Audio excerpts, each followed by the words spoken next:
신라가 꽃피운 눈부신 문화. 신라인이 남긴 소중한 문화가 있는 곳에서 역사의 파편을 모아 오래된 미래를 찾아가는 사람들. 신라 국제학술대회는 매년 신라인의 삶과 문화, 다양한 주제로 심도 있게 연구하고 그 결과를 선보이고 있습니다. 이번 제14회 신라 국제학술대회에서는 2020년 12월 경주 쪽샘지구 44호군에서 바둑돌이 발견됐고, 이것을 계기로 신라의 바둑 문화라는 주제의 학술대회를 개최합니다. 경주에서 발굴된 분황사출토 바둑판 모양 전돌, 일본 정창원의 백제 바둑판으로 추정되는 목화자단 기국을 비롯해 우리나라에서만 존재하는 암각 바둑판까지 유구한 역사 속에서 우리의 삶과 함께 발전해온 바둑, 그 역사와 문명의 궤적을 맞춰가 봅니다.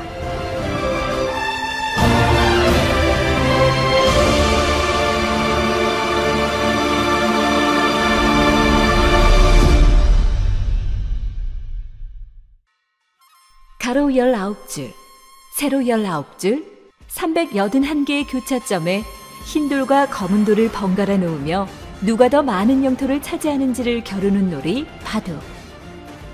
5천여 년 전 중국에서 기원한 바둑이 한반도로 전해진 이후 상류층의 놀이로 인기가 높았습니다. 말이 통하지 않는 사람이라도 바둑을 두면 마음이 통한다는 의미로 수담이라고도 부른 바둑.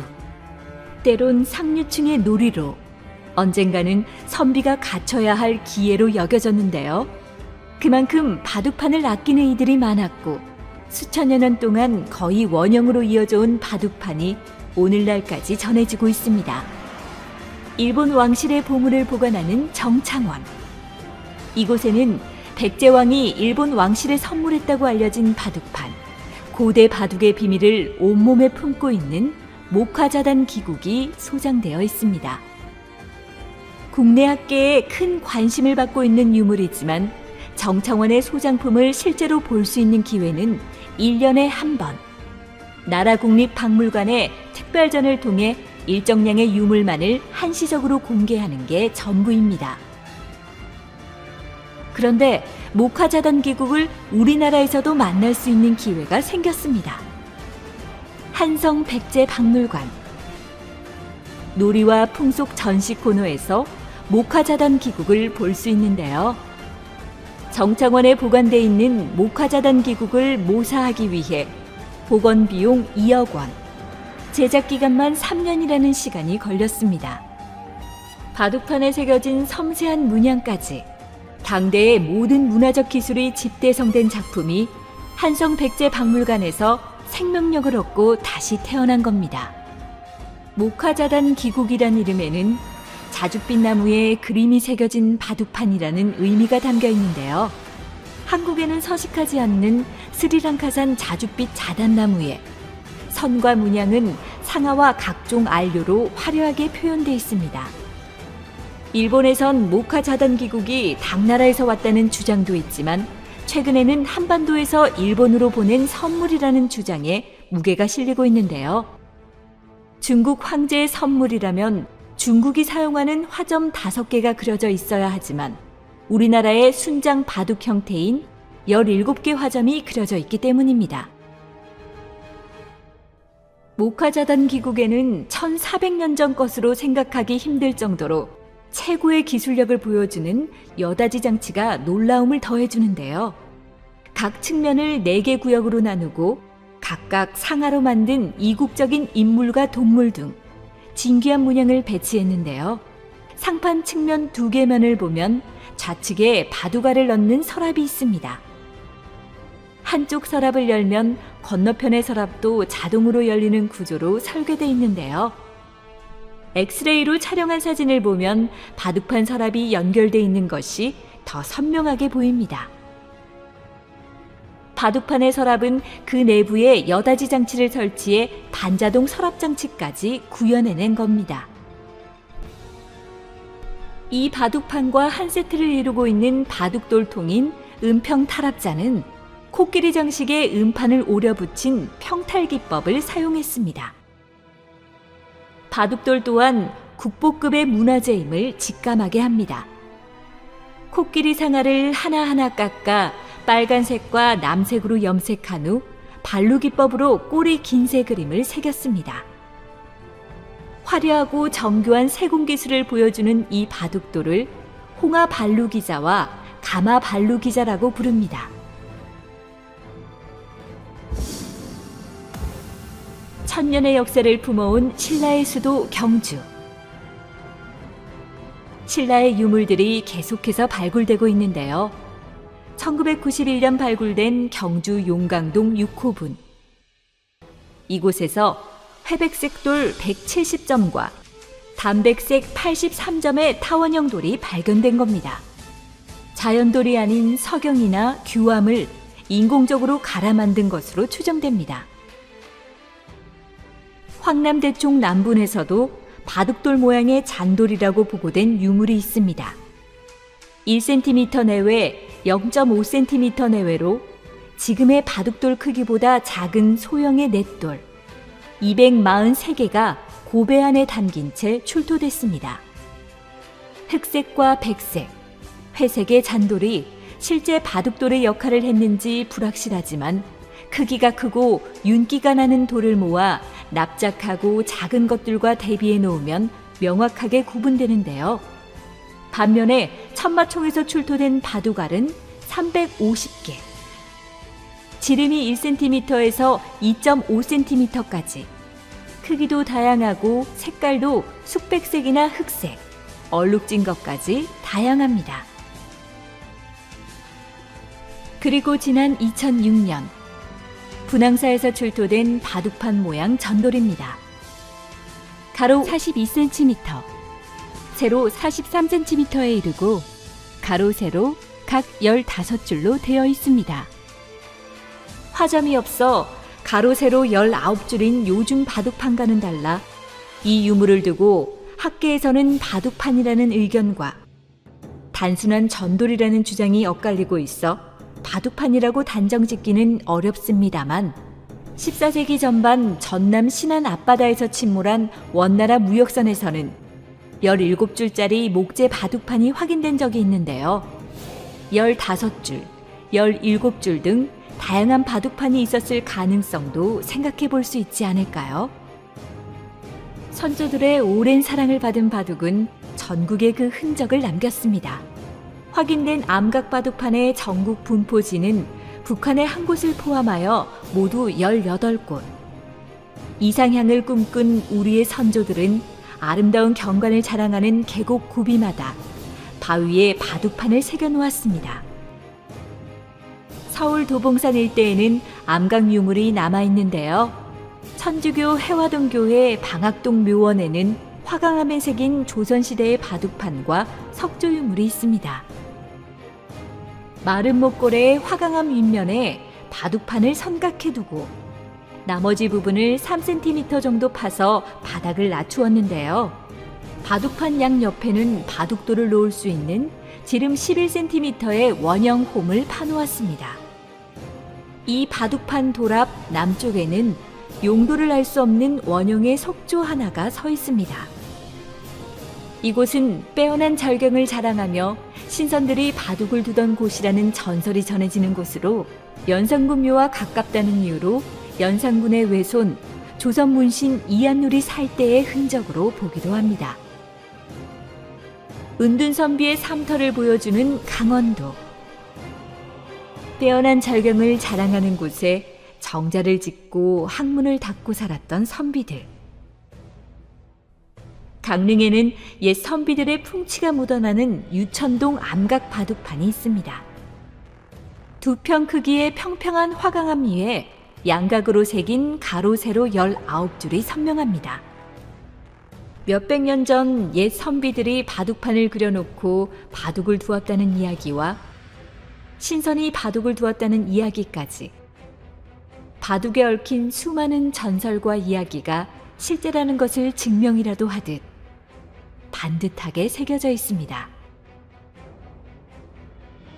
유천동 바둑판엔 화점이 없는 대신 가운데 태극점에 얼핏 보면 꽃무늬인 듯 X표가 있다는 점이 특이합니다. 계곡뿐만 아니라 산 정상에 있는 바위에 바둑판을 새기고 바둑을 두며 풍류를 즐긴 옛 선조들의 삶이 바둑판 하나로 구전되어 전해집니다. 경치로는 빠질 수 없는 괴산 가른 구곡 중 구곡에 속하는 선구감.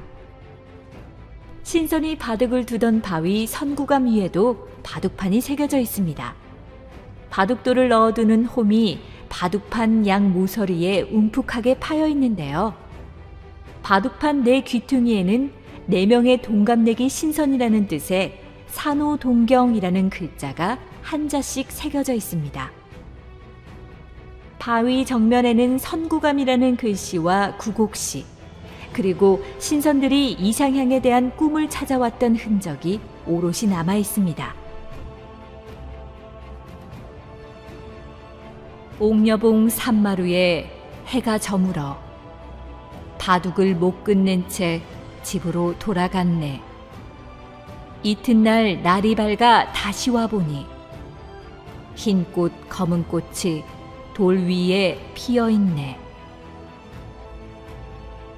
자연이 빚어놓은 최고의 작품이라는 단양 사이남. 병풍처럼 넓은 바위가 직벽을 이루고 있는 사이남의 경관도 경관이지만 사이남을 유명하게 하는 것이 또 하나 있습니다. 바로 바위 위에 새겨진 암각 바둑판. 가로 50cm, 세로 49.5cm의 크기에 둘레는 2줄로 새기고 음각의 깊이는 5cm에서 8cm. 현재 사용되는 바둑판의 규격보다 최대 8cm 정도 더 큰 직사각형의 모양입니다. 화점의 표시는 없지만 바둑판의 형태가 뚜렷하게 남아 있습니다. 아쉽게도 바둑판이 새겨진 제작 연대를 정확히 알 수 있는 기록은 없지만 문인 묵객들이 남긴 기록으로 추정하건대 14세기에서 18세기 전에 제작된 것으로 보입니다.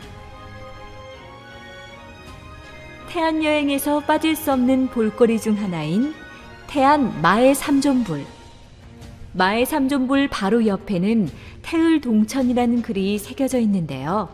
태을은 도교 사상에서 옥황상제를 의미하며 이곳이 하늘과 통하는 아름다운 곳이라는 의미입니다. 태을 동천은 1800년 후반 김규황이라는 사람의 9살 때 필체라고 전해지는데요. 이 바위 옆에 올라서면 선비들이 바둑을 두었다고 전해지는 바둑판 하나가 보입니다. 태안 앞바다가 한눈에 보이는 망향대 가운데 바위를 쪼아 만든 암각 바둑판. 아직도 선명하게 남아 있습니다. 우리나라에서 절경을 자랑하는 곳에는 신선들이 바둑을 두던 곳이라는 전설들이 전해지는데요. 전북 장수군 월열리. 신선함 위에는 16세기 후반기에 제작된 것으로 보이는 암각 바둑판이 새겨져 있습니다. 가로 42cm, 세로 41.5cm 크기의 까마귀점이라고 하는 X표 모양의 점 25개가 새겨져 있는데요. 세월의 풍파에 마모되면서 바위가 깨지고 바둑판 줄이 희미해졌습니다. 신선함의 암각 바둑판은 우리가 암각 바둑판을 어떻게 관리하고 연구해 나가야 할지 무거운 숙제를 던져줍니다. 선비 문화의 정수를 보여주는 곳.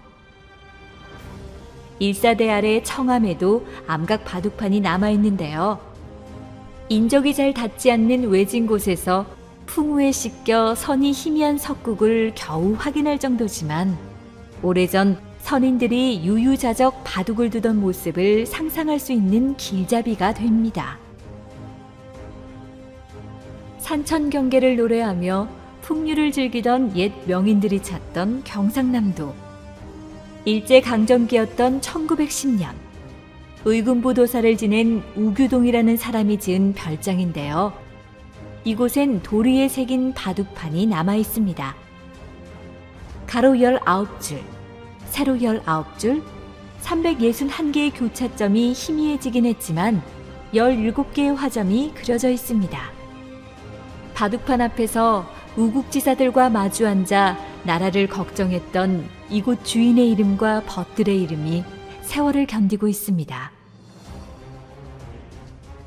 지금까지 암각 바둑판의 흔적을 따라가면서 우리는 몇 가지 사실을 알 수 있습니다. 암각 바둑판이 발견된 장소는 한결같이 빼어난 경관을 자랑하는 곳이라는 겁니다. 풍류 문화를 대표하며 선비 문화 소재의 일부였던 바둑. 신선사상과 결합하여 전승되어 왔습니다. 옛 선비들이 유상곡수를 즐기며 바둑의 풍류를 만끽했던 암각 바둑판. 무주 사선암과 장수 신선암 등 지명에서도 신선이 들어갈 만큼 신선 사상 내지는 도교적 색채가 강하게 나타난다는 점도 특징입니다. 암각 바둑판은 거대한 암석에 바둑판을 새겨 절경을 만끽하면서 바둑을 즐겼다면, 돌 바둑판은 돌에 바둑판 모양을 새긴 것으로 이동이 가능한 것을 말합니다. 암각 바둑판이 제작된 시기를 추정하면 19세기 이후에 제작된 것이 9개입니다.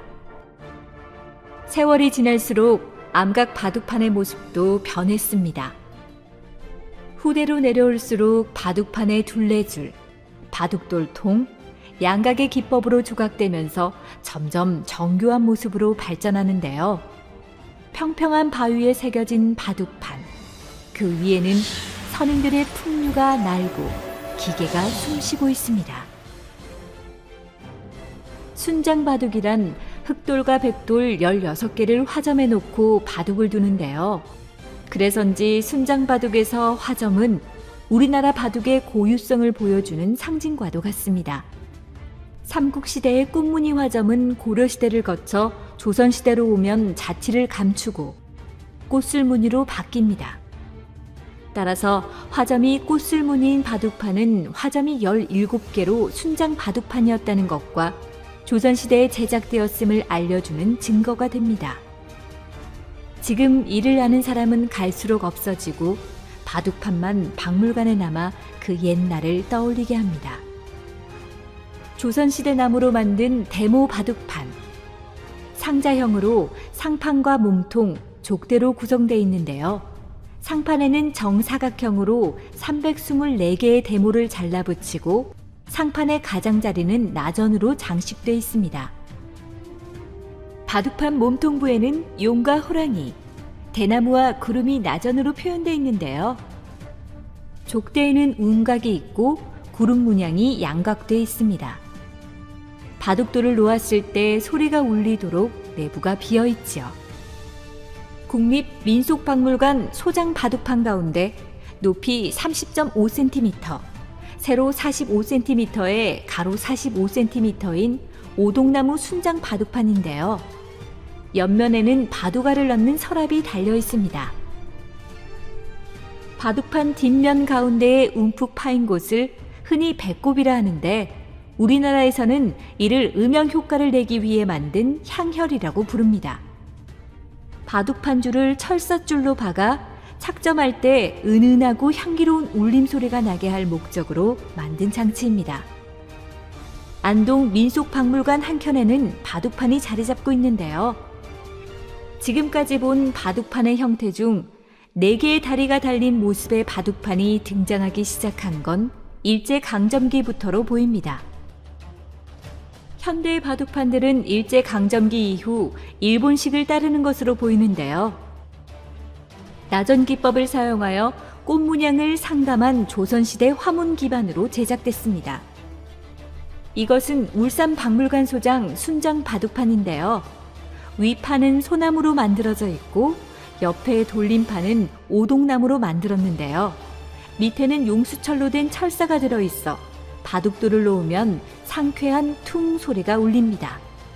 매화 모양의 화점 17개가 찍혀 있습니다. 목조를 기반으로 만들어진 목조 바둑판. 흑선에는 동방예의지국의 멋이 들어있는데요. 바둑판 위 대수롭지 않은 점 하나를 찍는데도 아름다운 꽃술로 꾸민 우리 조상들의 슬기가 느껴집니다. 선조들은 바둑을 바위뿐만 아니라 그림에도 표현했는데요. 16세기 이경윤이 그린 10폭의 산수 인물 화첩 중에도 바둑을 두는 모습이 나오는데요. 송화 담소도 큰 소나무 아래서 두 선비가 바둑알이 담긴 통을 들고 바둑을 두려고 하는 모습을 포착해 그림 한 폭에 남겼습니다. 속세를 떠나 자연 속에서 인생을 관조하는 선비 두 사람. 바둑판은 두 사람과 세상을 이어주는 듯합니다. 수화 위기도에도 나무 아래서 바둑을 두는 사대부의 삶을 표현한 한 폭의 그림이 남겨져 있는데요. 자연스럽고 생동감이 넘치는 모습과 번잡한 일상으로부터 벗어나 넉넉한 자연의 품에 안겼던 풍류가 느껴집니다. 지금까지 신라바둑 이외의 특징적인 자료들을 중심으로 살펴봤습니다. 신라인의 삶과 문화를 학술적으로 접근하여 다채로운 주제와 심도 있는 연구활동을 선보이며 찬란했던 신라 문화를 계승하고 발전시키기 위해 노력해온 신라학 국제학술대회 2021년 제14회 신라학 국제학술대회에서는 바둑의 흔적에서 살아 움직이는 듯 생생한 신라의 역사를 소환해보고자 합니다. 선조들의 풍류에서 지혜를 얻었던 수단으로 활용되었던 바둑. 이번 학술대회를 통해 신라의 우수한 역사와 문화를 새로운 시각으로 바라보고 경주 시민의 자긍심이 고취될 수 있기를 바랍니다.